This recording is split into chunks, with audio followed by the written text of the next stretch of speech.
नमस्कार फ्रेंड्स, मु शुभ्रांशु स्वागत करुच्ची मोर Odia YouTube channel Subhranshu motivational को जोठी आपण एमिति कथा शुणा पाइबे जहाँ आपण जीवन में परिवर्तन आनिबारे साहाय्य करिवो। आज मु आपणक पई आनिछि एमिति एक कहानी जहाँ शुणिबा परे आपण जीवन में विफलता कौन भूली जिवे। मोर गोटे अनुरोध कहानीटी को शेष जाए शुणु। थरे जड़े बौद्ध भिक्षु जंगल में बुलुथिले।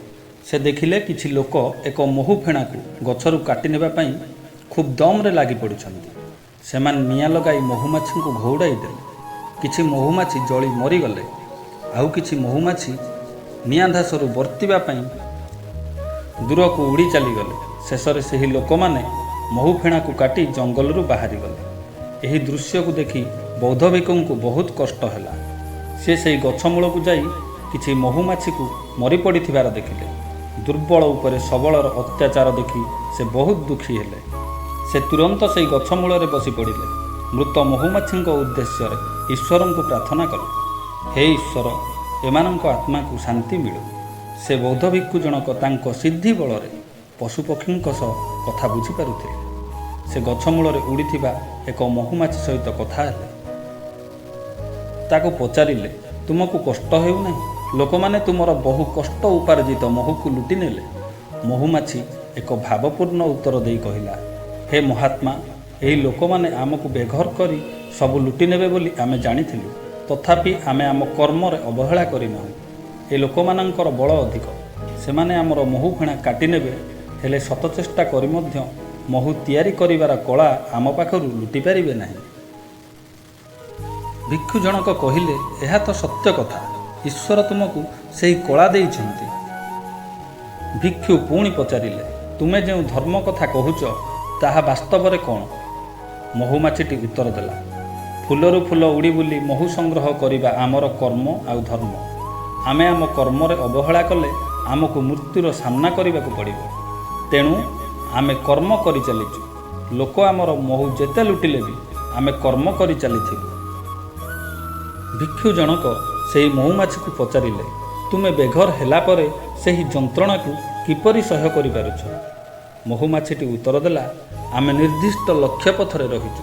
कौनसी परिस्थिति रे आमे लक्ष्य पथरु विच्युत हेउ नाहु। आमे श्रृंखलारे विश्वास करू। आमे श्रृंखलित एवं संगठित थिबारु लोक माने आमको जेते थर बेघर कले मध्य आमे किछि दिन परे आउ एक महू फेणा तैयारी करू। भिक्षु कहिले, जीवन सारा खाली कर्म कर्म करी तुमे विरक्त हो जाओ नहीं? तुमे मनीष मानंकु काहेकि अभिशाप दियो नहीं?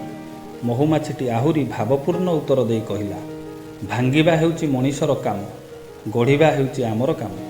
मनीष आमको बारंबार बेघर करुथिबारु आमे अधिक साहसर सह काम करू। पराजय आम जीवन रे नाही।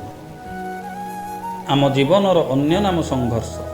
मनीष आमको जेते थर बेघर कले मध्य आमे नुआ घर तैयारी करुछु। तेणु आमे सबुबेले जितुछु। विजय सबुबेले आमर ही हेउछि। मनीष तो दिने जितुछि, आमे सबुदिने जितुछु।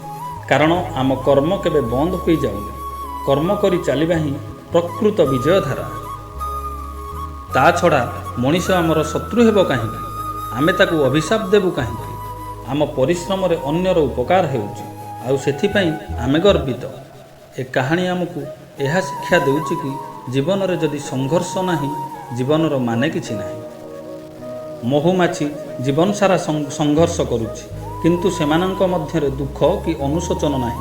ता छड़ा मनीष जीवन में धनरत्न हराइले भी बुद्धि विवेक ज्ञान हराई न थाए। जे पर्यंत जीवन अछि तेबे भय काहाकु? पराजय पई एते ग्लानि काहेकि?